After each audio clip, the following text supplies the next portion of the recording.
Bom dia, boa tarde e boa noite a quem está nos ouvindo no momento presente ou em um futuro não tão próximo. Meu nome é Átila Leão de Melo e esse é o podcast Respire e Confia. Nele vamos estar convidando dois profissionais da área da saúde para estarmos juntos desconstruindo alguns tabus, trazendo luz a alguns questionamentos e fazendo um convite para você respirar e confiar. Tudo bem, pessoal? Átila Melo aqui com o quarto episódio do podcast Respire e Confia. Hoje vamos estar conversando sobre abuso de substância e dependências em geral. Hoje temos dois convidados muito especiais, o psiquiatra César Goulart. Muito obrigado pela presença aqui, doutor. Tamo junto. Muito legal ter você aqui novamente. E o psicólogo Douglas, um grande amigo. Muito obrigado também por estar aqui participando. Obrigado. Agradeço o convite ao Dr. César, ao Átila. Acho que vai ser uma conversa bem interessante e eu trouxe alguns dados para a gente começar essa conversa. O Brasil tem uma das maiores taxas de consumo de álcool, né, na América Latina, 7,8 litros de álcool por ano. Cerca de 3% da população brasileira sofre de transtornos relacionados ao uso de álcool e aproximadamente 14% das mortes relacionadas a trânsito no Brasil tem envolvimento com álcool. Questão das drogas ilícitas, 10% da população brasileira experimentou algum tipo de droga ilícita ao longo da vida. E o uso de cocaína e crack tem atingido um número significativo de pessoas. Hoje estamos em 2,8 milhões de pessoas, mas eu estava conversando com o César ali e esse número não condiz, talvez não condiz com a realidade atual. Questão dos opioides, existe uma epidemia nos Estados Unidos e a gente vê um aumento significativo no Brasil dessa questão, que é uma questão de saúde pública, né? Essa questão, os opioides, o que são os opioides? Doutor, explica pra gente. Os opioides são analgésicos, são remédios para dor. A pessoa que tem dor forte na coluna, daí ela passa a tomar aquele tipo de remédio para combater a dor, né? Então, dores mais intensas, só que daí a pessoa começa a usar o remédio, além de combater a dor, traz uma sensação de bem-estar. Aí a pessoa, em vez de tomar um comprimido de vez em quando, ela toma um, toma dois, toma três, ou está tomando em vez de tomar de 12 em 12 horas, passa a tomar de 8 em 8, de 6 em 6, de 2 em... E a partir daí começa a tomar uma quantidade maior de remédios, tudo podendo chegar até a morte, né? A quantidade de gente que morre por uso de opioides nos Estados Unidos é muito grande. O número lá é bem grande. Tem a questão do tabaco, né? Lembrando que o tabaco é uma das substâncias que mais mata, né? Se não é a que mais mata. E é uma substância legalizada, como o álcool. Porém, hoje no Brasil, 10% da população adulta é fumante. Eu estava conversando um pouco mais cedo como que eu vejo que esse número tem diminuído, talvez através de políticas, né? Políticas de saúde pública, de conscientização. Porém, a gente vê um número crescente na população mais jovem do uso de vape, que é tão nocivo quanto, né? Estão agora saindo mais evidências, mais estudos, e a gente vê que é uma situação também bem delicada, a gente vai estar conversando sobre isso. Tem a questão dos vícios em jogos, né?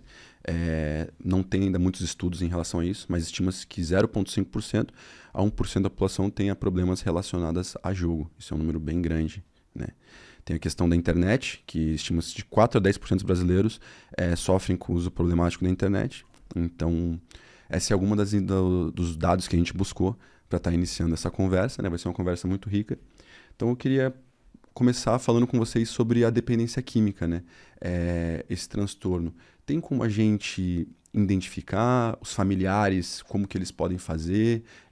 O que é a dependência química? O que diferencia um dependente químico de uma pessoa que não é dependente, né?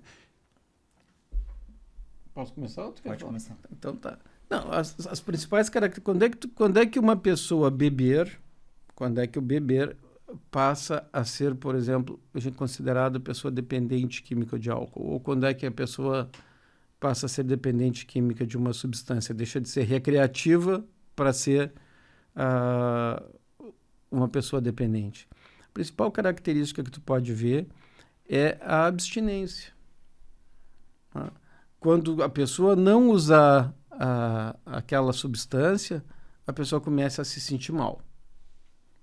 Ou então, quando a pessoa deixa de realizar atividades para não... Se ela não usou a droga, ou se não usou o álcool, ou se não usou as coisas, ela não vai. Por exemplo, uma festa. né?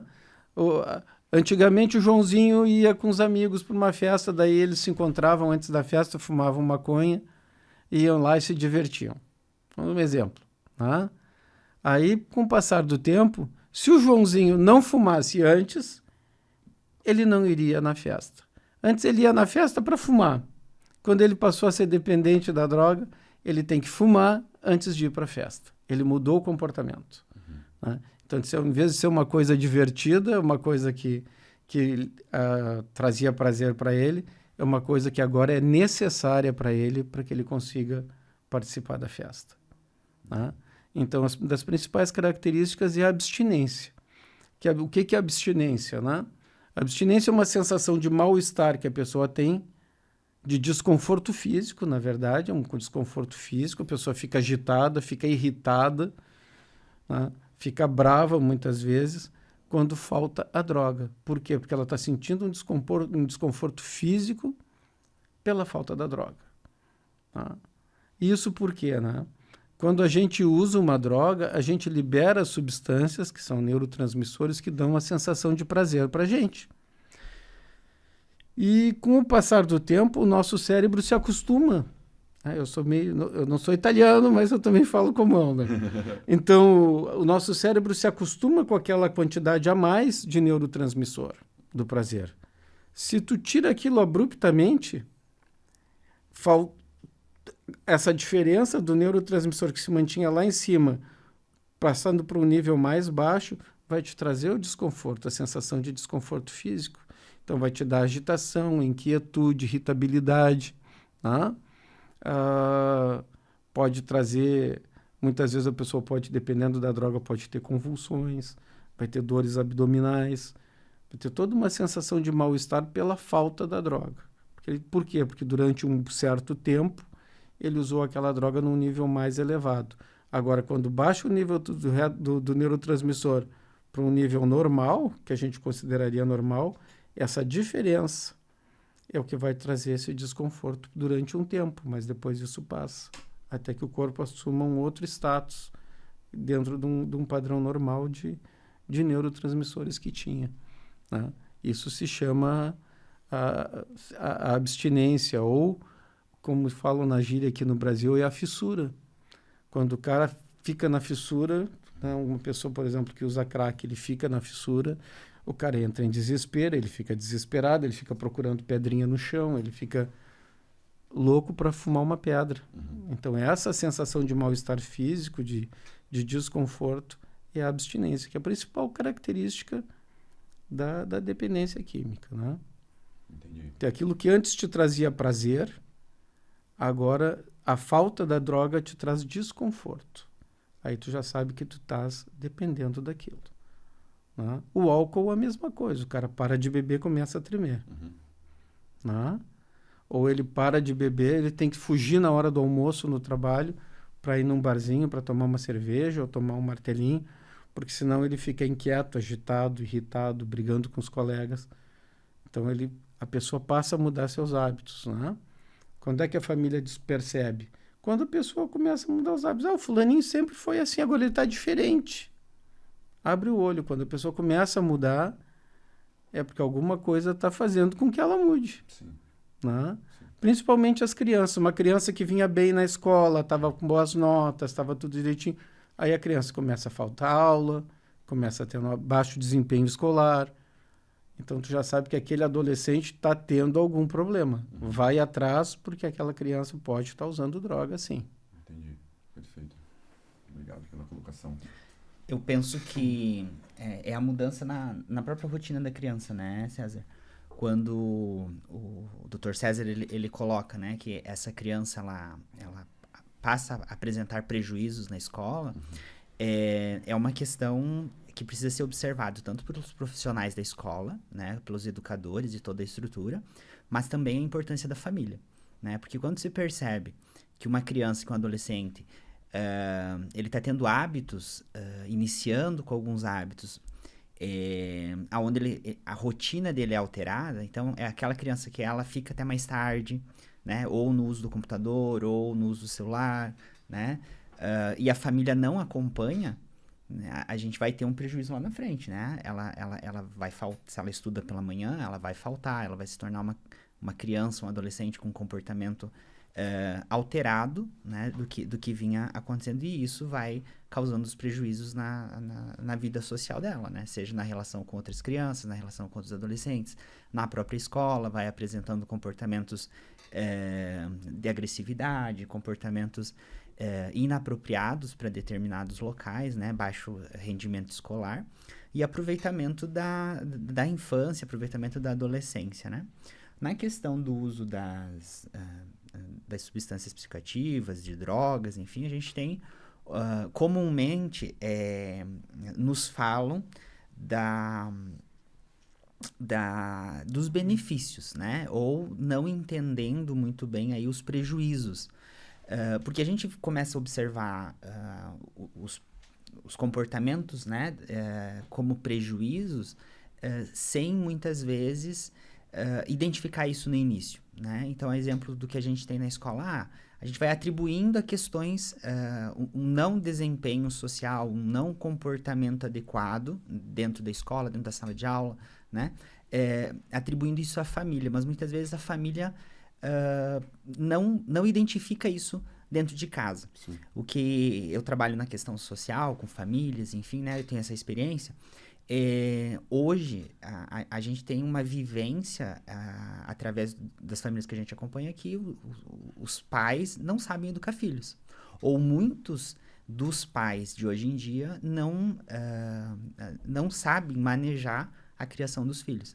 Então, passam a não acompanhar esse período das crianças e só vão tentar resolver o problema quando ele já está instaurado ali, né? Então, o que é muito mais difícil. Sim. E a gente não tem ideia, Átila, ainda do impacto do uso do álcool nos adolescentes e na população escolar. Uhum. Porque há uns 3, 4 anos atrás, eu estava falando com o pessoal do Conselho Municipal de Saúde, a gurizada leva para a escola. Tu pensa que eles levaram um suquinho para a escola? Eles passam no mercado, compram a garrafinha de corote, misturam com um quisuco, alguma coisa, e levam aquilo para a aula, levam dentro de uma garrafinha como se fosse um suco. E durante a aula, a gurizada está bebendo álcool. E a família não sabe. Isso e os com que idade, mais ou menos? 12, 13, 14, escolar. 15, idade escolar. Coisa que não era para ser proibida a venda de álcool para menor de idade, né? A lei brasileira não permite vender álcool para menor de idade. Mas eles entram no mercado e compram. Sim. Normalmente, qualquer mercado. Sim. Né? Então, o impacto do alcoolismo na nossa população de jovens é algo absurdo, e por isso que esses dados são todos subestimados. Né? A gente não tem ideia real, não tem um estudo real sobre isso. Anos atrás, quando eu estava fazendo especialização em dependência química, eu fiz um trabalho sobre o uso de álcool e drogas na população LGBT de Balneário Camboriú. Eu não sei se eu te contei essa. Não. Daí saí eu e a minha sobrinha, nós saímos de noite para fazer pesquisa nas portas das casas noturnas LGBT, Sim. que era para ver o impacto naquela população específica, né? E a gente entregava os questionários dentro de um envelope, as pessoas preenchiam e nos devolviam. E assim, a maioria das respostas, né? Não uso drogas, eu só vou para balada e bebo. Então, eu bebo, eu não uso drogas, eu só bebo, só bebo. Então, o uso do álcool é uma coisa extremamente comum e na nossa mentalidade o álcool não é uma droga. Sim. Sendo que o álcool é, de longe, a maior droga de abuso do mundo. Sim. Né? Sim. Então, Acho que eu vi um número, alguma coisa, 2,5 ou 3 bilhões, alguma coisa assim. Não, é brutal, principalmente se tu for ver na Europa, Sim. é muito grande. Já vem de uma questão histórica de religião, do vinho. Sim. E tu sabe que o álcool tem um histórico assim ligado à religião. O vinho, né? Tudo mais, né? O vinho, foram as primeiras substâncias que alteravam o teu estado de consciência, porque droga é uma coisa que a gente usa para alterar o nosso estado de consciência, né? Sim. Aí estavam muito ligados aos rituais religiosos, né? Sim. E depois que foram se popularizando. Sim. Mas é muito, muito interessante da gente parar para olhar nesse sentido. O álcool, se tu for fazer, eles fizeram anos atrás na Espanha O espanhol bebe, meu Deus. Eles fizeram uma pesquisa, eles pegaram assim, ó, mortos em acidentes de trânsito. Sim. Aí vai para autópsia. Aí eles analisaram o conteúdo do estômago daquelas pessoas e a quantidade de álcool no sangue. Estava em torno de 30%, 40%. Dos acidentes, a pessoa tinha algum nível de álcool ou de droga no estômago e no sangue. Então, isso é muito grande. E isso não entra na estatística de abuso de álcool, né? Ela entra na estatística de acidentes de trânsito. Sim. Né? Então, a gente tem prejuízos evidentes com o uso de álcool, né? Você traz a questão, o Dr. César traz a questão do uso de álcool na adolescência, na escola, né? Mas é muito... Eu sou professor também, então a gente tem muita questão do uso do próprio cigarro na escola, né? Isso é muito comum. Né? Então, outro abuso agora também muito comum é a questão dos jogos, né? Do celular. A gente, até Santa Catarina, a gente tem uma legislação que proíbe o uso de celular na escola, né? O que me chama muita atenção também, por que não fazer o bom uso disso? Né? Então, é porque na própria família a gente não tem esse hábito, a família não foi educada, né? Então, na escola muito menos. Então, a gente trata isso como um problema, né?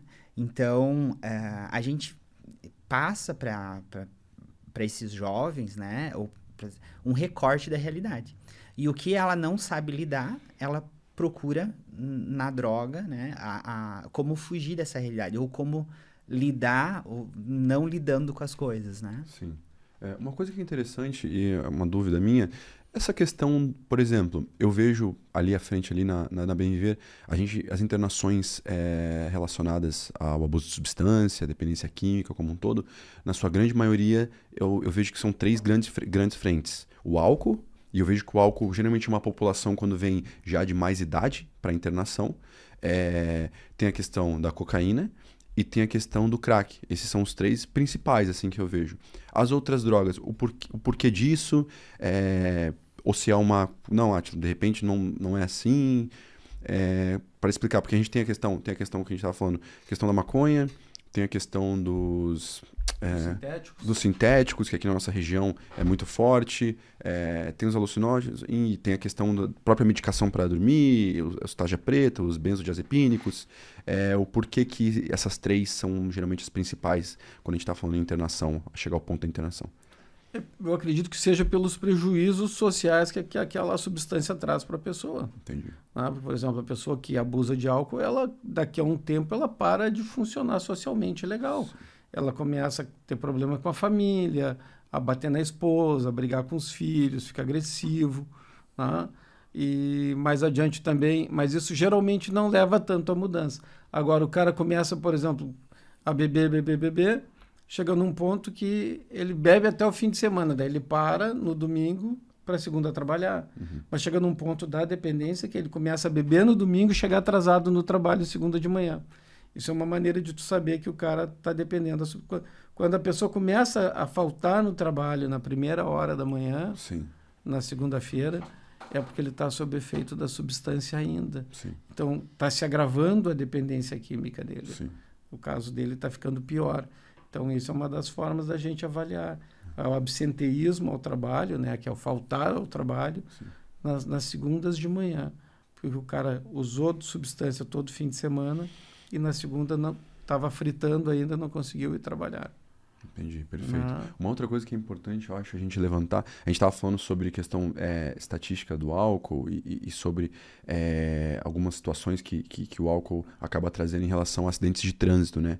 E como isso fica subdimensionado, porque tem muito acidente de trânsito que a pessoa estava alcoolizada, mas nem vai entrar na estatística. Eu lembro que a gente fez um estudo, eu estava lendo um estudo em relação à estatística de violência doméstica com álcool. E isso é muito alarmante, né? A gente vê os números assim... É brutal. A gente vê os números que... agora não vou falar 90%, mas era uma coisa muito alta, assim, a incidência dos violência doméstica tinha álcool envolvido. em quase todos. Porque o álcool, ele tem... O álcool é uma droga, assim, interessante até da gente falar, né? Porque como é mais comum, vale a pena perder um pouquinho de tempo sobre isso. Porque o álcool é uma substância que ela é multifásica. Os efeitos que a gente tem no nosso corpo pelo uso do álcool, vai depender da dose que tu está usando. Então, se tu usa um pouquinho de álcool, no começo a pessoa na festa ela fica desinibida, fica alegre, fica brincalhona, fica divertida, fica solta. No que ela começa a beber um pouquinho mais, ele começa a ficar chato, irritado, inconveniente, ele começa a perder algumas inibições. Aí, por exemplo, no carnaval, o cara bebeu demais, aí o cara vai lá e se passa com a namorada do amigo, canta a namorada do amigo, ou passa a mão na namorada do amigo, porque ele perdeu a inibição para aquilo. E num estágio de maior concentração de álcool, a pessoa fica sonolenta, e aí pode acontecer os acidentes de trânsito, porque diminui os reflexos da pessoa, né? Ela fica sonolenta, podendo entrar até em coma alcoólico. Sim. Que é o estágio final, é esse. Tu bebeu tanto que foi desligando parte do teu cérebro, tu saturou os transmissores GABA e a pessoa entrou em sono. E nesse comportamento, eu entendo, né, pelo menos, que você tem uma destruição do organismo e você tem uma destruição das suas relações sociais também. Com certeza. Né? Porque a partir do momento que ele perde essa inibição e começa a perder, vamos dizer assim, o senso das suas atitudes, dos seus comportamentos, ele também vai, ao longo do tempo, afastando as pessoas que estão ao seu redor, né? Então, a partir do momento que ele faz o uso abusivo do álcool e vai criando essa necessidade dessa droga, as outras pessoas vão percebendo. Então, ele realmente se torna chato com a família, se torna inconveniente, então diminui a frequência de convivência com essas pessoas, né? E até mesmo motiva separações, né? Afastamento dos filhos. E, como o Dr. César colocou também, isso vai acontecendo no trabalho, né? Porque como que a gente vai admitir que a pessoa não cumpra os seus horários, as suas obrigações, né? E isso, além dela se prejudicar enquanto profissional, enfim, há uma cobrança dos colegas, da gestão, enfim, né? E muitas vezes acaba perdendo essas questões profissionais, né? E aí, então, a gente tem outros prejuízos que, além do organismo, né? São das suas relações sociais, e isso vai agravando também essa necessidade da pessoa buscar o uso do álcool, né? Como interessante isso que ele falou, né? Porque isso faz parte de uma coisa que a gente chama que é o empobrecimento da pessoa, né? A pessoa começa a ficar empobrecida de relações. Sim. Não, quando a pessoa é dependente químico e de qualquer substância, não é só do álcool, né? Ela passa a assumir determinados comportamentos que o grupo já não aceita mais. Os amigos, ele não vai chegar chapado no meio dos amigos lá, né? Ou drogado, cheirado, ou fumou maconha até ficar bem louco, que não está dizendo lé com cré, né? E no meio dos amigos, os amigos vão começar a olhar meio de canto, porque aquela pessoa está diferente. Sim. Então, o que acontece? Ele começa a se afastar dos amigos, e isso podem observar nos adolescentes também.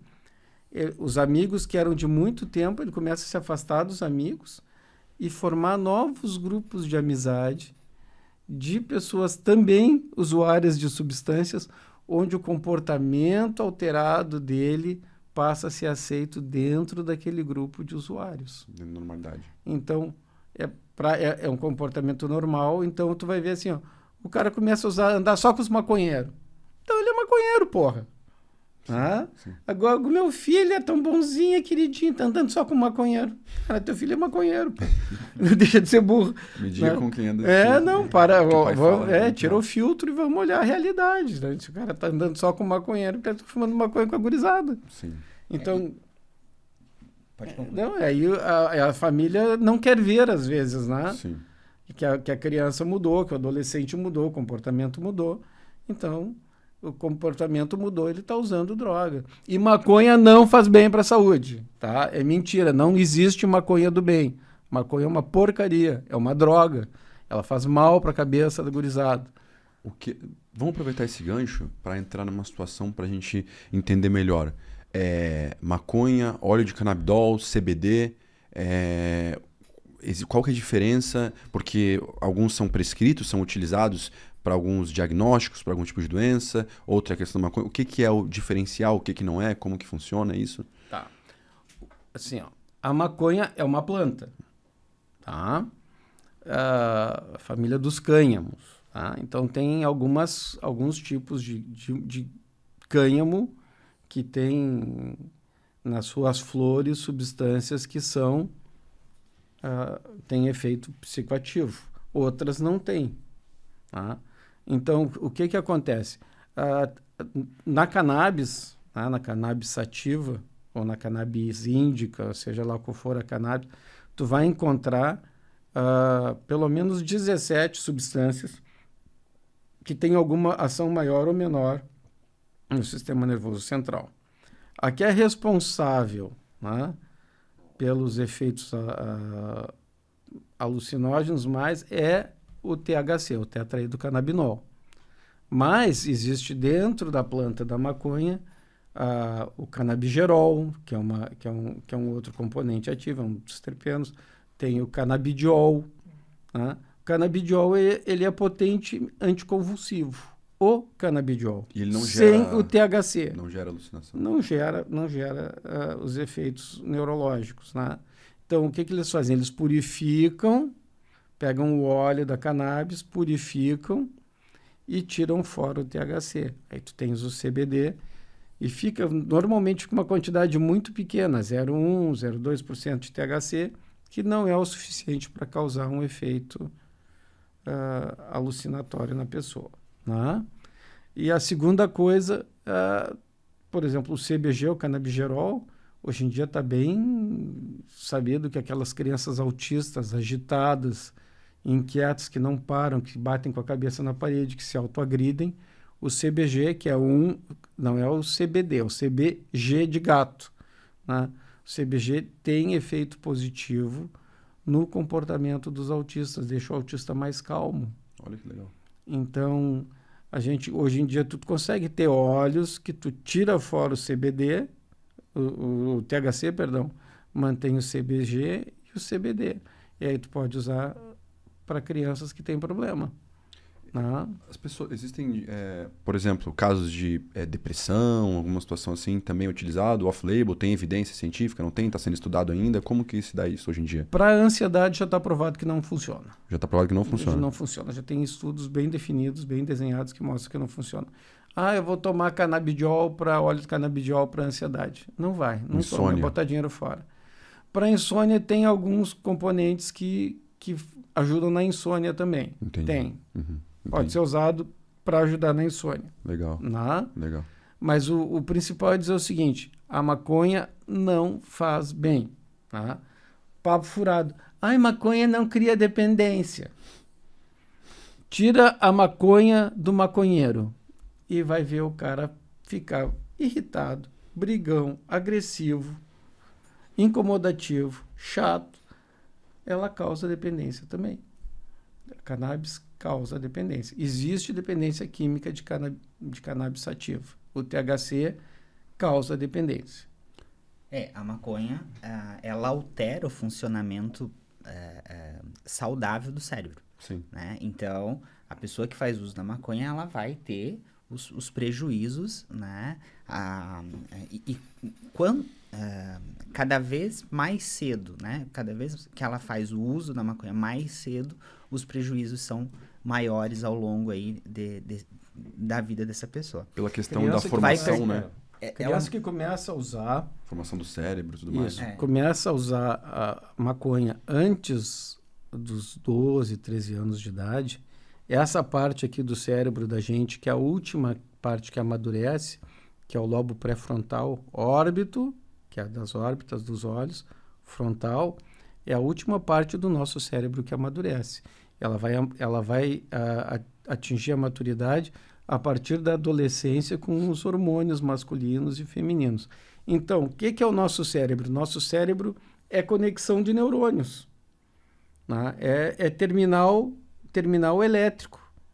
O que o THC faz quando a gente tem o uso precoce? Ele corta essas ligações. E a pessoa que usa o THC tem menos ligações, desenvolve menos ligações nervosas. Passando essa parte da adolescência, da pré-adolescência e da adolescência, aquilo que foi formado, foi formado. Aquelas ligações que não, aquelas conexões que não foram formadas, não se formam mais. Então a pessoa vai ter, por exemplo, prejuízos, porque essa nossa parte aqui da frente, ela é a parte assim, ó, que te projeta. Eu posso perguntar para ti, Átila, o que vai ser da tua vida daqui a 5 anos? Quais são teus projetos de vida para daqui a 5 anos? Como é que tu te imagina daqui a 5 anos? Essa parte da projeção, do planejamento diretivo da vida da gente ao longo do tempo, a pessoa perde isso, porque isso é uma função executiva daqui. Então, a pessoa se torna um ser sem perspectiva. Como é que vai ser a tua vida? Tu vai ver aquela pessoa que não tem um plano de vida, um projeto de vida. Ele não consegue estabelecer isso. Ele não consegue se ver daqui a 3, 4, 5 anos. Tem um projeto, não, eu vou estudar, eu vou arrumar um emprego, eu quero fazer um estágio nos Estados Unidos. A pessoa perde isso. O uso precoce da maconha traz prejuízos irreversíveis. Tá? A partir dos 14, 15, 16, a pessoa tem prejuízos na memória, na atenção e no QI. O uso de maconha pode baixar de 3 a 5 pontos o teu QI. Mas se a pessoa fez uso mais tardio, isso é reversível. Dali 1 ano, parou de usar, dali a 1 ano tu tá com a tua cabeça normal. Mas se tu começou muito cedo e as conexões neurais não se desenvolveram... Irreversível. É irreversível. O cara vai ser um cara com prejuízo cognitivo pro resto da vida. E tu imagina isso, isso ao longo da vida desse sujeito, né? Porque se você tem um prejuízo no rendimento, na produtividade dele, seja no rendimento escolar, até onde ele vai conseguir chegar? E quais os prejuízos isso para a vida profissional dele? Até onde ele vai conseguir chegar? Falando em produtividade... E aí o que antes poderia ser uma oportunidade, um alcance possível, vai ser um sonho frustrado. Quando eu fazia a minha pesquisa de mestrado... Ele nem chega a sonhar. Ele nem chega a sonhar. Por isso que eu disse, o que poderia ser um sonho é uma oportunidade perdida. Sim. Quando eu fazia a minha pesquisa de mestrado, é sobre os adolescentes que eles saíam do ensino médio e iam para o mercado de trabalho. Então, não era só sair do ensino médio para trabalhar. É perder oportunidades de vida, de ser um sujeito melhor, de ter oportunidades de trabalho melhores, condições de trabalho melhores, né? A constância da qualificação, e a gente tem isso, como diz o Dr. César, a gente tem isso na perda da produtividade que gera isso também no dependente químico, né? Isso, se tu for analisar ao longo da vida, né, primeira coisa é o êxodo escolar. A pessoa abandona o estudo, porque ela não consegue render, né? Então, se tu for ver assim, a abstinência escolar, né? O absenteísmo escolar por usuários de drogas e o rendimento escolar fica bem inferior àqueles que não usam. Então, o pessoal que usa maconha tem um rendimento inferior à média dos alunos que não usam. Né? Mas tem fulano que usa maconha e tem nota boa. Tem, mas a nota dele seria muito melhor se ele não usasse. Entendeu? Então, eles sempre se baseiam na exceção para tentar justificar a regra. O Elon Musk num podcast fumou maconha uma vez. Entendeu? Sim. É ridículo, né? Então, os caras querem usar o a exceção para dizer como se fosse a regra. Não é. A regra é a pessoa ter menos memória, ter menos atenção e a pessoa ter prejuízo escolar.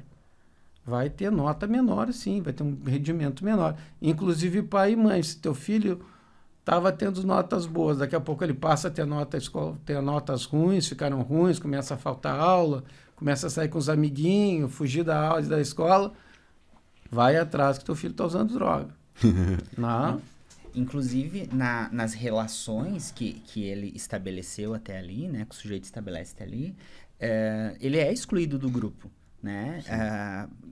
Pela falta de conexões, né? Conexões de ideias, pelo próprio rendimento. Sim. Então, um grupo que ele vem coeso, com desenvolvimento normal, e de repente tem um coleguinha que está usando droga e ele apresenta esse baixo rendimento, ele não é acompanhado, não é identificado, e a partir do momento, então, que ele passa a ter determinados comportamentos de uma pessoa com vício, o próprio grupo exclui. Sim, né? Sim. Então, como é que ele vai lidar com essas frustrações, né? Sim. Provavelmente é muito comum que ele vai, então, como diz o César, procurar outros grupos aonde ele é aceito.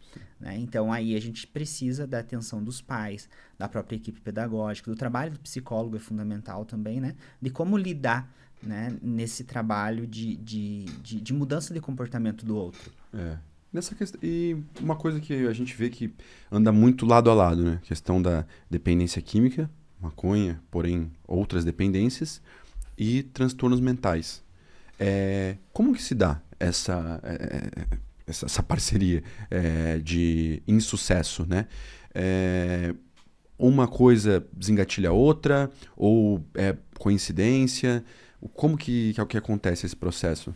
Então, a relação entre a cannabis, entre a maconha e a psicose já está bem estabelecida. Sim. O uso de cannabis, ele aumenta 6 vezes a chance da pessoa de desenvolver esquizofrenia.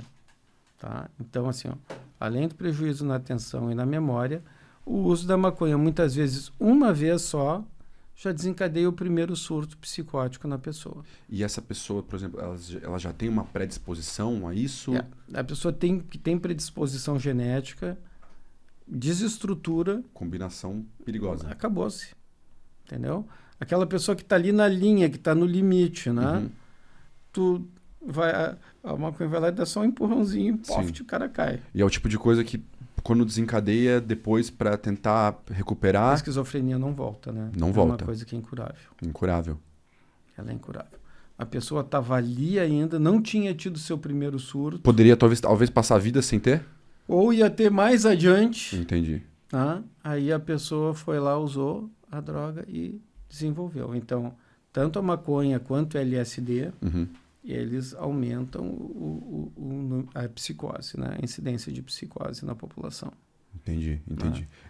Já o cheirador de cocaína faz psicose direto, né? O cara desenvolve psicose paranoide. Tu vê o cheirador de cocaína espiado, Sim. com medo que vão vir me pegar, não quer abrir a porta, pega uma faca porque está se sentindo ameaçado. Cocaína direto, paranoide da cocaína. O uso da cocaína desenvolve paranoia total. Né? E nesse caso, é um caso reversível ou também irreversível? Na maioria das vezes é reversível. Na maioria das vezes na cocaína é reversível. É reversível. Entendo. Questão de transtorno de ansiedade também, com o uso da maconha. Com o uso da maconha total, síndrome do pânico, muito comum. A gente vê pacientes que fumam maconha que passaram a desenvolver crises de pânico. Sim. Né? Então, bastante comum. Existe evidência científica já bem esclarecida em relação, por exemplo, à questão de genética, de DNA, de pessoas que vão ter uma predisposição, não somente aquele transtorno, mas a dependência em si, sabe? Por que uma pessoa fuma maconha ali na faculdade e a outra fuma, os dois são amigos, e uma fuma 2, 3, 5 vezes, e ela para de fumar e ela vai seguir a vida dela, e aquilo foi uma fase, e vai ter aquela pessoa que fuma 5, 8, 18, 60... e vai para outras drogas e se interna. O que é o grande fator diferencial? É alguma coisa no DNA? É uma situação familiar? É uma situação social? O que se dá nisso? Então, como são vários genes envolvidos, né? Não é aquela coisa assim da herança mendeliana, né? Do Mendel, que tu tem as ervilhinha verde, a ervilhinha amarela. Não é uma herança mendeliana simples, né? São vários genes envolvidos. Uhum. E aí tu tem várias graduações disso tudo. Tá? Mas a gente tem bem determinado que famílias de alcoólatras têm mais alcoólatras. Sabe que o uso do álcool em determinados grupos familiares tu vai vendo, acompanhando de geração em geração. O bisavô bebia, o avô bebia, o pai bebe, o filho bebe, os netos. Tem uma geração de alcoólatras. Por quê? Porque a genética modula a tua resposta para a droga. Né? O que desenvolve uma doença na gente, uma doença psiquiátrica em geral e a dependência química entre elas? É a tua carga genética e aquilo que o meio faz em ti, a influência que o meio exerce em ti, porque o meio ativa, a gente descobriu que são os fatores que a gente chama de epigenéticos, tá? Que é a influência que o meio ambiente causa, fazendo com que os nossos genes se expressem ou que os nossos genes se suprimam. Ele suprime a ação dos genes. Tá? Então, isso é efeito do meio ambiente. Por exemplo, antigamente os esquimós, né, que viviam da caça e da pesca, tá? O cara podia ter o gene da diabetes. Mas as formas graves da diabetes o esquimó não ia desenvolver. Por quê? Ele não tinha acesso ao açúcar, não tinha acesso a frutas, não tinha acesso a nada. Ele só vive da carne e da caça. Então ele não ia fazer aquelas crises de hiperglicemia severas, porque ele não tem essa disposição da glicose, da hiperglicemia, né? Que é o excesso de açúcar no sangue da gente. Ele não tem glicose. A glicose que ele tinha que fazer, ele tinha que produzir através da gordura dos bichos que ele comia. Né? Porque o que é a gordura? A gordura é o excesso de açúcar que a gente come, nosso corpo armazena aquele açúcar, aquela energia em forma de gordura. E como ele não tinha acesso ao açúcar, ele tinha que quebrar a gordura, que é o processo inverso do formaldeído. Ele tem que emulsificar aquela gordura através de processo de cetogênese, produz acetona, a acetona desmancha a gordura, ele quebra a gordura para poder usar para gerar energia. Então os caras não desenvolviam. Embora tivesse o gene, não desenvolvia as formas graves da doença. Né? Então, o nosso corpo é isso, é a nossa propensão genética aos efeitos que a droga te dá, ou o álcool ou as outras drogas, né?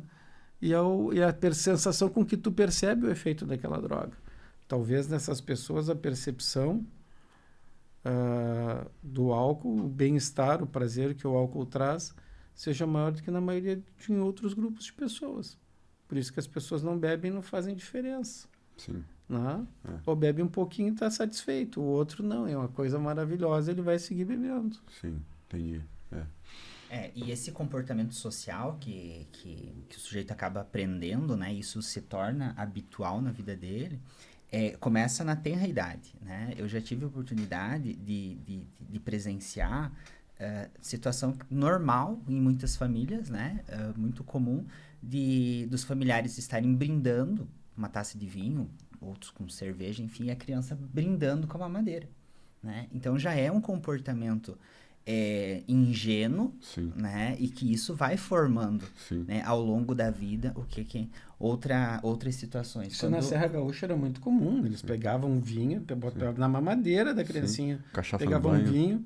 o vinho botavam água e a criança bebia o vinho diluído em álcool, em água, desde pequenininho. Sim. Até porque é uma forma de socializar, né? E existe muito a questão cultural, uma forma de expressar, não, eu bebo bastante. Sou macho. Isso, aquele negócio assim que vai se perpetuando, então, e aí o filho beber junto com o pai, toda uma coisa, só que existe uma porcentagem das pessoas que não vão saber lidar com isso. Tanto que acho que a questão do alcoolismo em si, né, é recente que foi considerado uma doença, né? O alcoolismo e a dependência química. Então, a gente vê que tempos atrás era considerada a pessoa... é falta de vergonha na cara. A pessoa... Sabe? Eram os marginalizados da sociedade. Tanto que foi daí que surgiu a questão do NA, dos alcoólicos anônimos, narcóticos anônimos, depois, né? Que veio seguindo. Que eu acho que é um trabalho bem, bem legal, que depois a gente vai até falar como eles entram ali na questão. Então, de pessoas, os doentes ajudando doentes, né? O início de tudo isso começou dessa maneira, porque naquela época o Estado não proveu, como hoje ainda em algumas situações não provê, que a gente vai falar também. Então, é bem interessante a gente ver essas situações hoje. Acho que a gente avançou bastante, né? Nessa questão de é uma doença, estudo, evidência, maneiras de conseguir, né? Você estava falando, é muito comportamental, né, César? A questão do alcoolismo, da dependência química como um todo e as dependências. E aí isso também vai trazer um questionamento que eu quero fazer. A gente está falando muito do abuso de substância. Só que hoje a gente sabe que existem dependências de outras, não necessariamente substâncias. Vou dar um exemplo, o vício em jogos, né? Existia muito aquele vício, aqui no Brasil, como o jogo proibido, aquele vício naquelas jogo do bicho, aquelas maquininhas. Hoje a gente tem uma questão online, já está sendo legalizado a questão dos jogos ali, jogos de azar, o jogo do Tigrinho, que é o mais famoso, e tem desses aí, tem diversos jogos que partem daí, tem a questão da roleta online, o cassino online, agora estão querendo legalizar a questão do cassino no Brasil. E eu queria entender como que funciona o vício nessa questão, porque não é uma substância, o celular, é a gente, é pegando ali, é uma aposta. Como que isso acontece, como que isso se dá, como que a gente consegue identificar isso? Já tem gente sendo internada por essa situação? Já atendeu gente em consultório? Como não é substância? O prazer que aquilo te dá, é a expressão, o prazer e o bem-estar que aquilo te dá, Sim. é uma expressão química de uma mina cerebral. Sim. Então, Sim. o prazer que o jogo te dá, Sim. é o prazer que a droga te dá e que o álcool te dá. É o mesmo caminho que abre aqui no cérebro. Vamos pegar assim, o cérebro da gente, né, que tem duas partes, né? O cérebro tem dois lados. Se tu cortar o cérebro ao meio e for na parte lá embaixo do cérebro, lá a parte de dentro, a gente encontra o circuito do sistema do prazer e da recompensa, né? Que está conectado com as outras áreas, com a visão, com o cheiro, né? Com o olfato. Então, assim, várias coisas estimulam o nosso centro do prazer. E a gente tem que pensar assim, a doença da dependência química é a doença da compulsão, né? E não só da dependência química, mas de outras coisas que mantêm o teu centro do prazer estimulado, girando, né? E aquele centro do prazer sempre disparando mensagens para tu continuar naquilo, para continuar sendo recompensado e te sentir bem, né? Então tem uma parte do nosso sistema límbico, que é essa parte do sistema do prazer que se chama amígdala. A amígdala vai estar sempre mandando estímulos para que tu reinicie aquele ciclo de prazer. Então, por isso que a pessoa que joga, ela se sente bem, se sente recompensada. Ah, ganhei. Sim, tu perdeu 10 ou perdeu 20, ganhou uma. Sim. Mas tu acha que tu sente que tu tá ganhando. Sim. E assim tu te mantém excitado. E tu pode ver, os próprios dependentes químicos, o pessoal que passa pela clínica, parou de usar droga, ele vai para uma compulsão de sexo. A maioria das vezes, o cara que ele muda a compulsão. Ele muda a compulsão, mas se mantém compulsivo, porque a doença dele é a compulsão. Ele não desacelera, não consegue ter essa dificuldade de tu desligar o circuito do prazer ou manter aquilo modulado. Sim. Dentro de uma faixa de modulação aceitável. Ele vai estar sempre buscando estímulos para manter o sistema de recompensa ativado. Muitos caras que usam droga ou cheiram cocaína, os caras, eu estou trabalhando, agora eu jogo pôquer. Uhum. Eu jogo pôquer. Antes de tigrinho, dessas coisas, eu jogo pôquer online, eu vou nos torneios, estou ganhando não sei quanto. O cara continuou se mantendo estimulado através daquilo ali. Ele não percebe, mas é o mesmo movimento que ele fazia quando estava usando cocaína. Muito interessante. E é algo que eu percebo, né? Quando a gente fala de saúde mental, a gente pode ter um paciente que ele tem problemas de saúde mental, mudança de saúde mental, né? E não é um dependente químico, né? Não faz uso de drogas. Agora, quando a gente tem um dependente químico, a gente tem um dependente químico e uma pessoa com problemas mentais, né? Com problema de saúde mental. Então, nessa troca de compulsão, né, que ele vai trocando, a psiquiatria e a psicologia, elas têm um trabalho fundamental, elas se complementam, né? Por quê? De nada adianta você fazer um tratamento com um bom especialista, uma internação, e você voltar para uma realidade hostil, para uma família adoecida. Ou tu tem que mudar comportamento, né? Então, algo que eu sempre digo, comento com o César também, né? é que um bom psiquiatra, ele vai trabalhar com um bom psicólogo, né?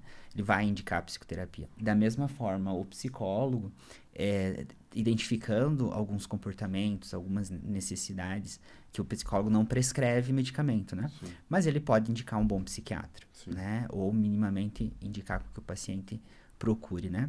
Porque tem muitos casos que precisa realmente ter uma intervenção de um médico especialista, né? Para ajudar os pacientes, as pessoas, né? Quando que eu vou saber, por exemplo, esse paciente eu vou tratar em ambulatório? Esse paciente é um paciente dependente químico, porque existe uma progressão, né, na dependência química, assim, né? Por talvez um paciente. E esse paciente, ele precisa de internação. O que vai determinar isso são os prejuízos de vida que ele tem. Porque o que o Douglas falou é interessante. Quando a pessoa começa a se degradar no uso das substâncias, que ela se deteriora como indivíduo, ela vai deteriorando as relações que ela tem. Sim. Então, as relações começam dentro de casa. As relações familiares começam a ficar deterioradas. Então, a pessoa começa a consumir dinheiro, por exemplo, começa a faltar dinheiro dentro de casa. A pessoa, quando não tem mais dinheiro para usar droga, ela vai começar a vender, começa a vender as coisas de dentro de casa. Tá? Então, ou começa a fazer com que o pai, a mãe ou a esposa leve ele na boca de fumo. Tu imagina? Uma pessoa que nunca usa droga, aquele cidadão obriga o pai, obriga a mãe, obriga a esposa a levar ele na biqueira, na boca de fumo, a ter contato com o crime, para que ele possa se manter em uso da droga. Sim. Então, chega num ponto em que as pessoas não aguentam mais, as pessoas adoecem também. Sim. E aí o que vai fazer? Vai motivar, ou a pessoa diz assim, porra, eu transformei a vida numa porcaria e estou transformando a vida da minha família numa porcaria. O famoso fundo do poço. Sempre dá para cavar mais um pouquinho, né? E também uma outra situação Então, bastante Sempre comum. dá pra- O César vai entender também, né? Como a gente tem alguns casos, e eu, enquanto psicólogo, tenho uma outra experiência enquanto perito judicial, no sentido assim que tem um movimento inverso também, né? Às vezes aquela pessoa, ela traz o próprio traficante, alguma coisa, para casa dele, né? Colocando em risco. Colocando a família em risco, total. né? Por quê? Porque ele tem ele tem uma dívida, ele tem alguma coisa, né? E existe uma cobrança, né? Essa cobrança, ela atinge a família, porque às vezes o cara está tão comprometido que ele já não está mais com a família, ele já está na rua, já está fazendo, mas há uma dívida, né? Sim. Então a gente tem essas Isso é um situações horror. também, né? Isso é um horror, porque o traficante não vai cobrar muitas vezes do cara, ele vai bater na porta da família do cara para cobrar a dívida do tráfico. Sim. Né? Ó, se não me pagar, eu vou matar o teu filho. Sim. Aí as famílias ficam horrorizadas, cara, porque é uma realidade que ele cria uma interface, né? Uma área de contato entre pessoas saudáveis, pessoas que nunca usaram droga, nada na vida, com um mundo de crime e da violência. Então tu coloca a tua família em contato com isso. É um horror, cara. Então, assim, ó, a dependência química, tu falasse da justiça, e a justiça e a atividade policial, tudo isso está relacionado. Sim. Né? Sim. É terrível, tu acaba mudando os hábitos e tu acaba detonando a tua família. Acho que tudo que foi falado aqui contribui pelo que a gente vê na realidade assim, das internações, né? As internações psiquiátricas, que nem eu falei no início do episódio, a grande maioria vem de crack, cocaína, álcool, né? Porque o que eu estou entendendo aqui é que essas substâncias, elas são mais agressivas e talvez a pessoa acabe chegando naquele fundo do poço que a gente estava falando mais rápido do que por outros meios, porque outros meios vai ficar mais mascarado. O que acaba sendo um pouco perigoso, porque às vezes a pessoa com, por exemplo, o vício em jogos, ela vai demorar mais para buscar internação, porque talvez esse fundo do poço demore mais para chegar, ou chegue de outras maneiras, né? E aí a pessoa, se ela tivesse sido internada, tivesse buscado ajuda no início, talvez tivesse evitado toda uma situação. Mas aí a gente entra também naquela questão que a gente estava conversando sobre a imagem de internação psiquiátrica que as pessoas têm como forma punitiva, e aí as pessoas deixam para pedir ajuda só no último momento, no último do último momento. Eu vou dar um exemplo. A gente chegou a falar sobre a questão da medicação para dormir, ali, dos benzodiazepínicos. Tem uma história de uma pessoa, né? Uma pessoa que estava fazendo abuso dessa substância. Ela a família levou ela para Minas Gerais, ela morava em São Paulo. Ela chegou a tomar 60 comprimidos de Zolpidem, assim, em questão de 1 noite, 2 noites. Toma mais, toma 100. A família levou ela para o estado dela de origem e tudo mais. E a psiquiatra dela comentando com ela sobre... quando a família cogitou uma internação, a própria psiquiatra falando, olha, talvez não seja o caso de internar, porque lá ela vai estar junto com pessoas que usam droga, que fazem uso de crack, e aí você talvez está privando a pessoa de ter uma ajuda ali, de ter uma assistência em tempo integral, que poderia estar evitando uma situação pior, por um preconceito. E vindo de um psiquiatra a gente acha até mais estranho, né? Por um preconceito, uma questão de que, porque uma internação psiquiátrica é punitiva, as pessoas que estão ali dentro, sendo que a gente sabe que não é assim, né, na realidade. Não, é aquela coisa. A internação psiquiátrica é como qualquer outra internação. Tá? Se uma pessoa teve, por exemplo, um AVC, teve um infarto, que é mais fácil. Por exemplo, o cara infartou, tá? Ninguém vai questionar que o cara infartado tem que hospitalizar. Exato. Se ele não se hospitalizar, ele vai morrer. Exato. Né? Já na dependência química tem toda essa coisa horrorosa. Espera até o último momento. Esperar até o último. O cara chegar numa situação assim horrorosa. Overdose, ou quando o traficante bate na casa, ou situações, extremas. Às vezes o cara tá vivendo na rua, comendo lixo, cara. Sim. O cara é médico, é advogado, é dentista. A gente tem diversos casos ali na clínica. Vários, né? Aí o cara era empresário, né? Perdeu tudo, tá lá numa situação que nem um rato de esgoto, né? Todo na chuva, todo molhado, catando lixo para comer. E as pessoas, não vai internar porque é uma agressão. Agressão é a situação de vida desgraçada que aquela criatura está vivendo ali. É importante a gente ressaltar, né, que as dependências como um todo, elas não escolhem classe social, né? Elas não escolhem classe social. Não escolhem classe, gênero, cor da pele, nada. Para todos. Só muda o CEP. Só muda o CEP, exatamente. Só muda o CEP. Inclusive, determinado tipo de drogas, em virtude do próprio custo, as pessoas que têm acesso, a gente não pode... não dá para considerar que toda droga, que só a pessoa que não tem recursos acessa determinado tipo de droga. Sim. Né? Da mesma forma que temos determinadas festas, determinados ambientes que pessoas de diversas classes sociais acessam. Né? Então, acho que não dá para dizer isso, né, César? Então a gente tem ouviu falar nas festas, nas coberturas da Avenida Atlântica, que tu tem a mesa, que tu tem um cardápio de droga que tu pode escolher. Tu pode cheirar cocaína, tu pode usar doce, tu pode usar bala. E depois as pessoas se jogam dos prédios em Balneário Camboriú e ninguém sabe por que as coisas acontecem. Porque na realidade elas não têm asas, né? Mas elas acham que tem. Né? Nem Red Bull te dá asas, então, né? E voltando um pouquinho ali naquela questão do uso medicinal ali da cannabis, hoje a gente tem uma situação de se compra até pela internet, né? Temos muitos casos. E determinadas pessoas chegam para mim, pelo menos, e dizem assim, mas eu li que faz bem para determinada situação, para fibromialgia, até tem uma discussão muito grande no município de Balneário Camboriú, né? Da questão da fibromialgia, o uso da... eu sempre digo assim, tu tem acompanhamento de um médico, né?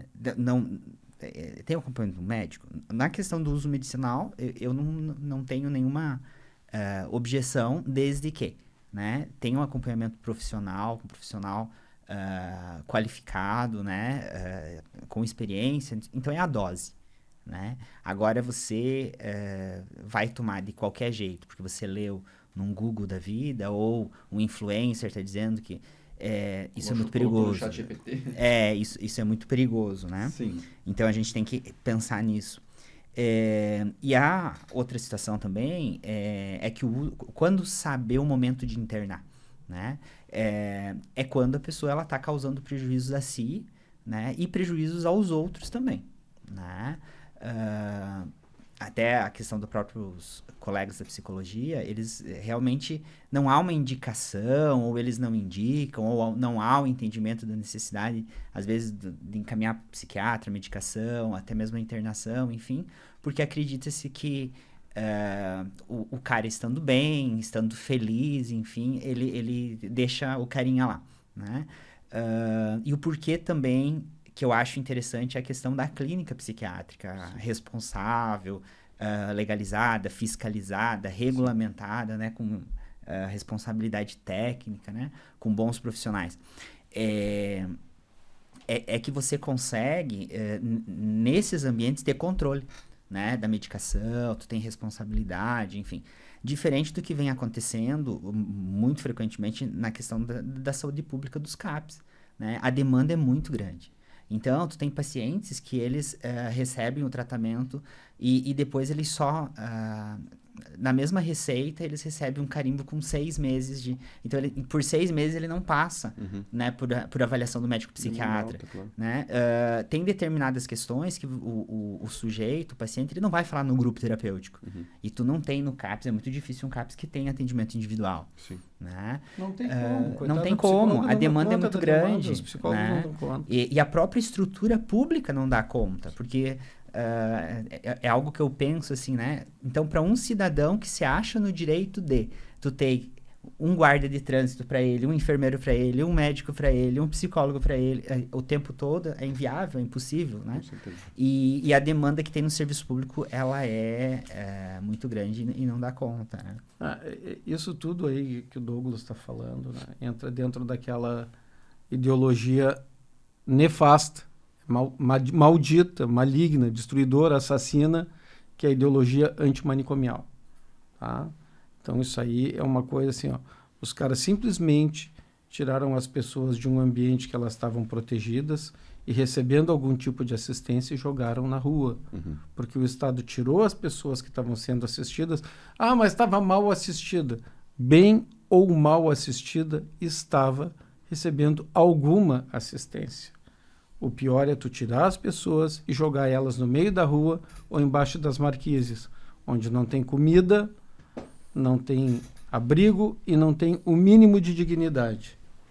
Então, um mínimo de dignidade que tu desse para aquelas pessoas é mais do que nenhuma dignidade. E o que os governos fizeram sequencialmente, não foi um governo, foram outros, sequencialmente, fizeram essa política de fechar os leitos psiquiátricos. E não substituir por Fecharam outros. 40 mil leitos psiquiátricos no Brasil. 40 mil leitos. Entendeu? Foi um horror, jogaram essas pessoas abandonadas ao destino. Entendeu? Então, a maioria delas continua desassistida. Quando você vê as pessoas morando embaixo da marquise, muitas delas eram pacientes psiquiátricos. Né? A pessoa catando lixo para comer é paciente psiquiátrico. Foi tirado de uma instituição, de um hospital psiquiátrico, jogado no meio da rua, sem assistência. Tá? Porque o Estado não provê a assistência que disse que iria prover. E não provê, porque não tem condições de prover. E não dá conta, né? Entendeu? E tendo ideia. Tem gente que combate, agora nós estamos falando da dependência química, tem gente que combate as comunidades terapêuticas. Ah, porque vai falar de Deus. Ah, porque vai trabalhar. Por que existe a comunidade terapêutica? Essa era a minha próxima pergunta. Falar sobre comunidade Por que terapêutica existe e a diferença principal entre um hospital psiquiátrico e uma comunidade terapêutica. Por que existem as comunidades terapêuticas? Elas existem porque a sociedade teve, quando o Estado, quando a instituição oficial falhou, fechando os leitos psiquiátricos, jogando as pessoas na rua ao seu próprio destino, entregues ao seu próprio destino, pessoas com problemas. Se tu vai ver dentro da comunidade terapêutica, não é só o dependente químico de álcool, de cocaína, de crack. Aquela pessoa tem uma depressão, aquela pessoa tem um transtorno bipolar, aquela pessoa tem uma outra patologia, uma outra comorbidade, uma outra doença junto com a dependência química.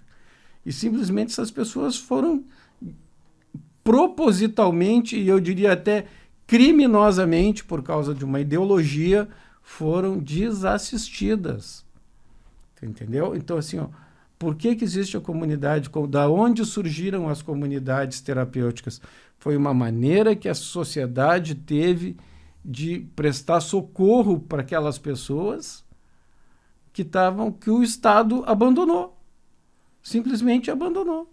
Né? Eu diria que até uma coisa, tem um negócio que se chama eugenia, né? Que vem a ser uma limpeza social, uma limpeza étnica, uma limpeza social. O que o Estado promoveu foi uma eugenia dos doentes mentais. Quantos morreram nessa palhaçada? Quantos ainda morrem na rua, nas Cracolândias? Né? Que são as pessoas invisíveis, né? Sim. São aqueles invisíveis que não trabalham, que não estão lá, que a família não tem contato. Tu nem sabe, morreu, vai lá, enterra como indigente e fim de papo. Aí não dá, é alguém a menos para o Estado ter que gastar. E a sociedade não quer, né? A sociedade não quer ver. Não quer ver. Não quer ver. Sociedade não, o governo não quer ver. A sociedade vê e se incomoda. Sim. Porque se tu tem um cara roubando ou assaltando na tua vizinhança, ou vivendo embaixo fazendo cocô e xixi embaixo do teu prédio, vai te incomodar. A sociedade fica incomodada. Mas o governo fecha os olhos para aqueles cidadãos. E qual que é a principal diferença entre uma comunidade terapêutica e um hospital psiquiátrico? A comunidade terapêutica, necessariamente, ela é voluntária. Tá? A pessoa, voluntariamente, ela pede ajuda e vai ser internada, vai ser acolhida. Não se diz que é internamento na comunidade terapêutica. Sim. É um acolhimento. A comunidade terapêutica recebe aquela pessoa e dá para ela, a comunidade terapêutica, dá uma cama limpa, muitas vezes dá roupas limpas, porque a pessoa nem roupa mais tem. Sim. Né? Dá cama, dá roupa, dá comida, oferece um tratamento que boa parte das vezes é baseado nos 12 passos dos Alcoólicos Anônimos, que foi adaptado para os narcóticos anônimos. Focado bastante na parte comportamental, né? Focado na parte comportamental. Então, dependendo do método que a comunidade terapêutica usa, se é o método Minnesota, se é o Daytop. Lembrando que a gente está falando das boas comunidades. A gente vê muito na mídia, volta e meia aparece uma situação de uma comunidade X ou Y que cometeu irregularidades, enfim. Mas eu sei pessoalmente, o Dr. César também, o Douglas também, que existem boas comunidades, né? Que existem excelentes profissionais. Então a gente está falando desses casos das boas comunidades. Por exemplo, tem comunidades que são mantidas pela Igreja Católica, que eles não fazem tanto isso. A pessoa vai lá orar, vai rezar o dia inteiro. Pô, é terapêutico. Vai ajudar a pessoa. Pelo menos tirou da rua, deu comida, deu uma cama limpa. Entendeu? Mas os pastores vão lá e vão pregar a Bíblia para as pessoas dependentes químicos. Cara, se a pessoa está na rua, ela não tem nada. Não tem comida, não tem cama, não tem nada, a pessoa está tendo um pouco de dignidade. Se o pastor vai pregar, ou se o padre vai pregar e vai falar da Igreja Católica, vai falar de uma igreja evangélica, que bom, pelo menos está passando algum valor para aquelas pessoas que não tinham mais nada. Estavam abandonadas, jogadas na rua. Sim. Simplesmente o governo jogou as pessoas na rua. Os governos, né? Sim. Não foi um só, foram vários. O próprio Estado, né? O Estado como instituição, né? Essa questão do ambiente da comunidade terapêutica, eu sempre comparo isso à igreja, né? A igreja, ela chega aonde o Estado não dá conta de chegar. Então, você vê as comunidades mais as comunidades mais longínquas, assim, o Estado não chega, mas você vai lá e tem uma igreja. Tá, mas o que é a igreja? A igreja é a comunidade se organizando para suprir aquilo que o Estado não dá. É a comum unidade, né? É todos trabalhando para o bem de todos, né? Independente de uma filosofia religiosa. Sim. E aí a gente tem a própria Organização Mundial de Saúde, eu estudo qualidade de vida, né? No meu doutorado. A gente tem até 1960 uma concepção de qualidade de vida e de saúde biopsicossocial. Né? A partir de 1974, a gente tem uma compreensão que vem completar isso. Então, somos seres biopsicossociais e espirituais. Né? Porque a gente precisa acreditar em alguma coisa. Nem que seja acreditar nas pessoas. Né? Acreditar na vida. Né? E quando você tem um dependente químico em situação de rua, a exemplo do que é bastante frequente e comum a gente se deparar, é que quando o Estado tira essas pessoas, de certa forma, a oportunidade delas receberem um tratamento digno, enfim, ele traz isso para um problema social, né? Ele tira do problema da saúde, numa questão de saúde, ele traz e causa um problema social, né? Porque ele dá para a sociedade, e quando a sociedade ela vai atuar, a exemplo da comunidade terapêutica, o próprio Estado, né, ele cria um problema e a crença nas pessoas de que é um ambiente de religiosidade, um ambiente, né, onde o pastor vai falar, enfim, uma filosofia religiosa. No entanto, o que o Estado deveria fazer e não fez? É a regularização e a fiscalização. Então, tem ambientes, como você disse... E o apoio, né? O apoio, e eu digo o apoio financeiro. Sim, as subvenções, né? As comunidades terapêuticas, eu vivo essa realidade, tenho amigos que trabalham com isso, teu pai trabalha com isso. Sim. Cara, tu sabe que os caras da comunidade terapêutica, eles levantam 3, 4 horas da manhã e vão com caminhão para o Ceasa para conseguir os alimentos que são bons, que não estão estragados, mas que não têm aparência vendável. Porque a comunidade terapêutica, se não fizer isso, ela não sobrevive. Tu entendeu? Não tem... Você vai dizer, quem não trabalha com dependência química e não trabalha com psiquiatria, não tem ideia da quantidade de pessoas envolvidas no tratamento de uma pessoa ou com problema psiquiátrico, uma doença psiquiátrica, ou com dependência química. Então, assim, lá na clínica nós devemos estar com uma média de 2,5, 3 funcionários por pessoa desenvolvidos no processo todo.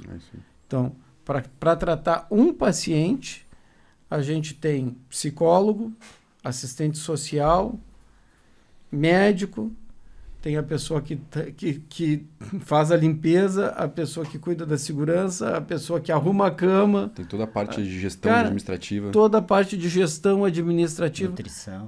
Nutrição, tem as cozinheiras, tem a nutricionista, tem o professor da yoga, tem o pessoal... Cara, é muita gente. Tem um professor de educação física, todo mundo trabalhando, uma equipe violenta. Então, tu tem 40 pacientes... Plantonista do dia, plantonista noturno. 40 pacientes internados e tu tem umas 80 pessoas envolvidas no processo todo. É isso aí. Né? Entre profissionais, funcionários e terceirizados, que tu terceiriza a lavação de roupa. Né? E aumenta. Se for terceirizado, vai para 100. Cara, é uma loucura. E as pessoas acham que cai do céu. Não cai do céu. Tudo isso tem custo. E claro que quando tu desinstitucionalizou a pessoa, né, desinstitucionalizaram as pessoas, tu teoricamente o Estado se desincumbiu daqueles custos. Para o Estado foi uma boa, né? E não regulariza. Vem minha crítica ao Estado. Ele não regulariza e ele não fiscaliza. Porque não ajuda a tratar, não ajuda a nada. E aí a gente tem os exemplos dos ambientes não adequados. Né? Porque se não tem regularização, qualquer um pode fazer, né? E de qualquer forma. E se não tem fiscalização, isso vai permanecer, né? Isso vai se tornar permanente. Agora, como diz o César e você com a tua experiência na clínica, e que eu vejo também quando estou lá, é essa responsabilização com o cuidado com os pacientes, né? E que, claro, com o nome dos profissionais que vocês têm lá, com o nome da própria clínica, né? Tudo isso. Inclusive, assim, o tratamento da dependência química. Eu acho que a gente já está estourando o tempo, né? Mas vamos indo, tá bom? Não, só para vocês entenderem um pouquinho mais. Existe uma parte médica do tratamento da dependência química, que é tu diminuir o mal-estar físico que a pessoa tem quando ela fica sem a droga. Quem já parou de fumar, tentou parar de fumar pelo menos, sabe a sensação de mal-estar... Presente. Sabe a sensação de mal-estar que sente a pessoa quando para de fumar. A pessoa fica irritada, fica chata, ela se sente desconfortável, né? Ansiosa. Né? Meu Deus. A pessoa se sente mal pra caramba. Então, a mesma coisa acontece com quem vai deixar de usar outras substâncias. Então, o que o médico pode fazer? Onde é que entra a parte médica? Conhecer medicamentos que aliviam esse sofrimento. Não existe um medicamento que tire totalmente a sensação de mal-estar causada pelo uso das drogas. A retirada, né? Da droga traz o mal-estar. Não existe um remédio que tire todo esse mal-estar, mas que torne aquilo suportável. E é isso que a gente faz, né? Assim como também não existe chás, e não existem drogas, e não existe ibogaína e outras coisas que tirem a pessoa. Ah, o cara cheira cocaína. Ah, mas tem fulano que fez uso da ibogaína, parou de usar droga. Mentira, daqui a pouco vai estar usando de novo. Tá? Por quê? A parte médica trata de ajudar na sensação, diminuir a sensação de mal-estar. A parte de reeducação e reprogramação da pessoa vai ter que ser feita junto com a equipe psicológica, com a equipe multidisciplinar. Que leva tempo. Porque é uma mudança de vida. Sim. Eu vou ter que aprender a viver sem usar drogas. Isso. Né? Eu vou ter que saber que se eu bebia e se eu tomar o primeiro gole de álcool, daqui a pouco eu vou estar bebendo tudo de novo. Se eu cheirava cocaína e voltar a cheirar, eu vou estar daqui a pouco cheirando um monte novamente. Tem uma frase, né, aquela pro alcoolista, assim, que um copo é muito e 1000 é pouco. Exatamente. Né? E outra coisa, não existe tratamento, e agora nós vamos entrar numa outra coisa, não existe um tratamento de dependência química eficiente só focado no indivíduo. Tá? Só focado na doença, no cara doente. Por quê? Tem que focar na família, e muitas vezes a pessoa já perdeu essas relações. Tu vai ter que criar uma rede de apoio para aquelas pessoas, de amigos, de colegas de trabalho, que possam ajudar a pessoa a ficar livre do uso da substância. Então, quando a gente vai tratar um dependente químico, tu não trata uma pessoa, tu trata um grupo de pessoas. Se tu não tratar esse grupo de pessoas juntos, tu não vai ser bem sucedido. Se tu tratar só o dependente químico, não tratar a mãe, o pai, a mulher, os filhos, essas relações que foram se perdendo no meio do caminho, não vai funcionar. Tratar a dependência química é tratar várias pessoas. Por isso que a dependência química, a gente estava falando sobre a necessidade de colaboradores, né? Por isso que exige uma equipe então enorme. A gente tem o médico psiquiatra, a gente tem a psicologia, a gente tem o serviço social, fazendo esses links junto com os familiares, essa rede de apoio. Então, realmente muito desafiador, é muito complexo, né? Principalmente quando a gente está falando de uma reprogramação do comportamento da pessoa, que vem de uma situação de abstinência, que vem de uma situação, muitas vezes, de vulnerabilidade social. Então, como fazer isso? E, mais importante, os desafios de se criar políticas públicas para isso, né? Como é desafiador, e a gente também busca... Existem locais que a gente vê que deu certo as políticas públicas.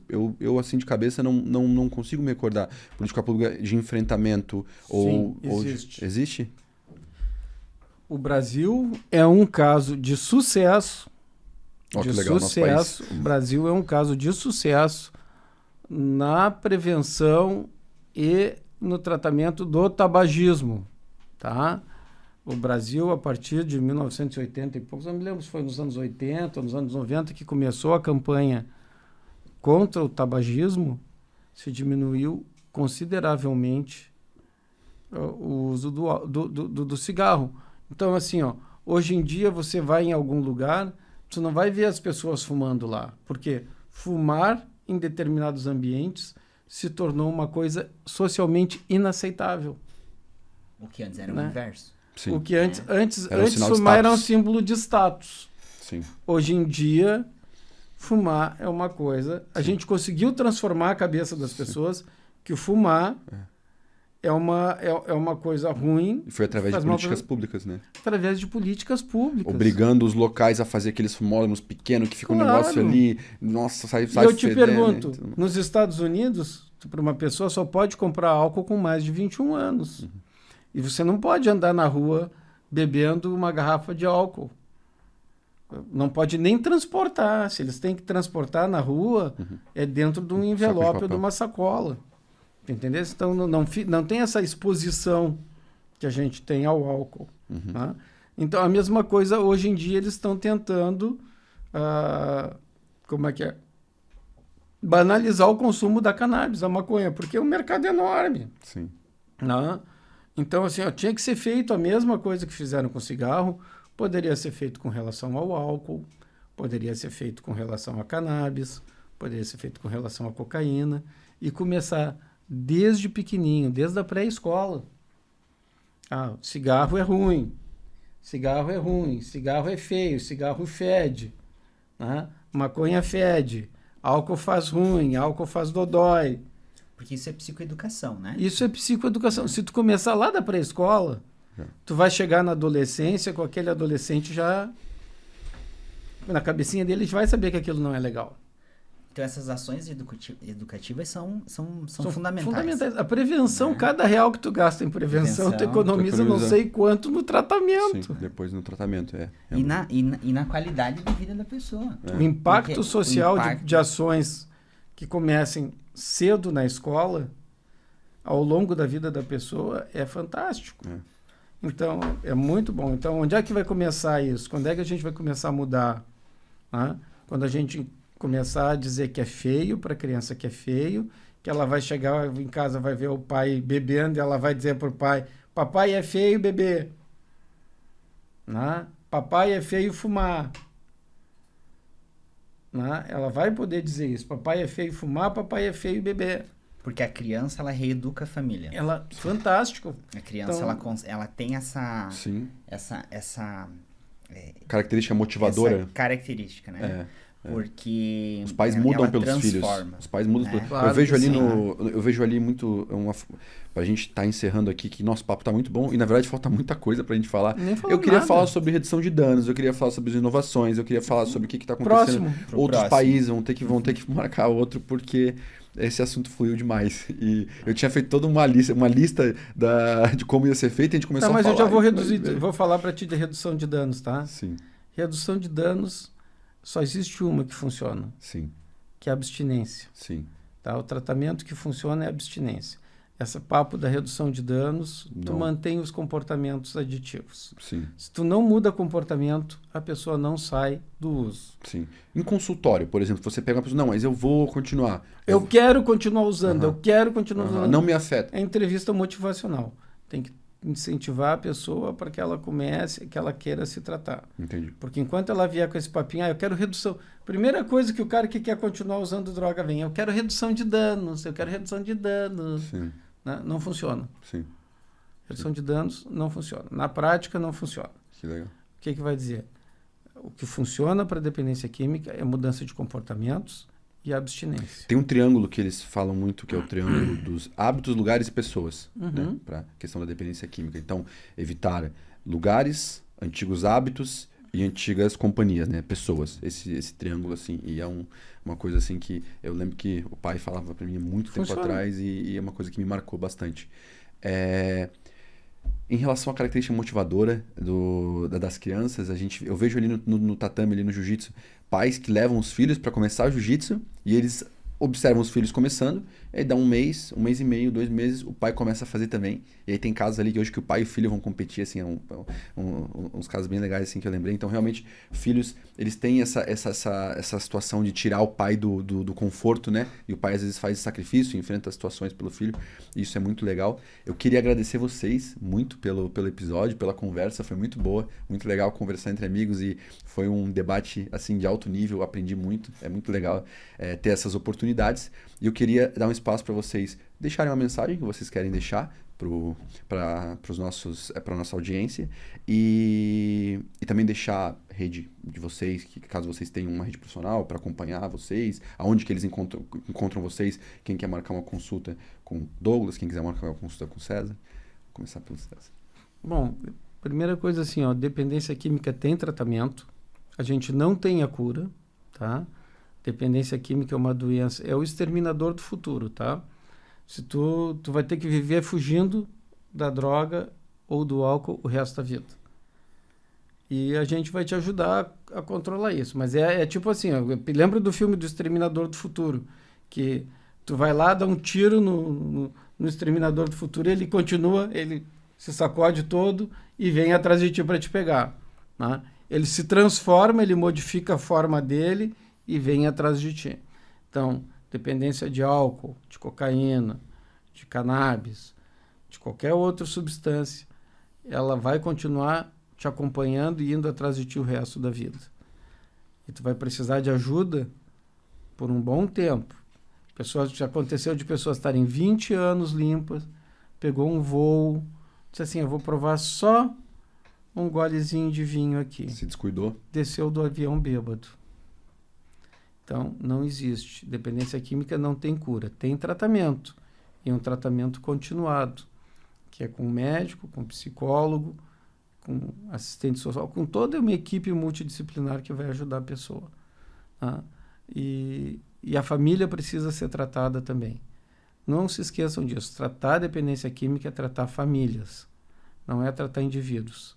Família inteira sofre. Um dependente químico desestrutura toda uma família. Tá? Então, estamos aí para ajudar. Podem me encontrar na Clínica Bem Viver. Aqui, quem é da região de Balneário, né? Pode encontrar na Bem Viver. Lá em São João Batista, tem meu consultório em São João Batista. Ou pela internet, se quiser um teleatendimento para orientações, nem que seja, a gente está aí para ajudar. Perfeito, muito obrigado. Bom, eu acho que a gente encerra com muitas coisas faladas e outras por falar, né? Outra coisa que eu gostaria de... Nada como ter um amigo chique que fala bem, né? Eu sou povão. Eu acho que tem um tema muito como sugestão, Átila, que são as crianças em crise de abstinência, né? As crianças total. Né? Filhas de dependente químico, né? Muitas delas retiradas e essas crianças, elas passam por crise de...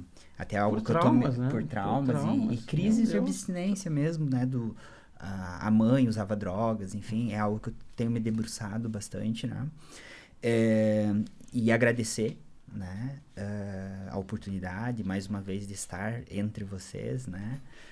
Especialmente você, né? Com toda a estrutura que você oferece para os pacientes, para os profissionais, né? Especialmente ao César também, que... Né? Não quero ser piegas, enfim, é meu amigo, colega profissional excelente. E as minhas redes sociais podem me encontrar, né, pelo Instagram, Dr. Douglas Camargo, né? Também contato para avaliação, para consulta, ligue na Bem Viver. Né? Mais... eu não tenho um espaço, mas, né? Liga na Bem Viver, pede para ter um atendimento com o Douglas lá, o Átila vai deixar liberado. Perfeito. Certo? Agradeço, então, a oportunidade. É um mundo maravilhoso, né, cara? Eu sou completamente careta, eu não bebo, eu não fumo, eu não uso nada de drogas. E esse mundo é um mundo da dependência química, é um mundo desafiador. Talvez por isso, né, que eu gosto tanto. Então, eu tive o privilégio, né, e a gente não chegou a falar nisso, de na minha infância, na adolescência também, eu estar dentro de um sistema religioso em que não se bebia, não se fumava e não se usava nada de drogas. Sim. Né? Então, isso a religião protege. Com certeza. Não, A religião é um dos fatores protetores da dependência química. Tem estudos sobre isso. Tem um Sim. psiquiatra lá de Minas Gerais que eu estou acompanhando ele. Foi agora publicado uma bíblia da psiquiatria em relação à religião e estudos, assim, bem embasados, assim, em relação... Espiritualidade. Isso, é muito legal, assim. Até porque isso é uma área um pouco nebulosa. Alguns psiquiatras têm um pouco de receio em relação à espiritualidade, porque, evidência e tudo mais. E aí... pessoas buscando mais esse lado da evidência e tudo mais, então é bem interessante, que é outro papo também pra gente poder marcar um episódio em relação à espiritualidade, psiquiatria, onde que se encontram e como que conversam, né?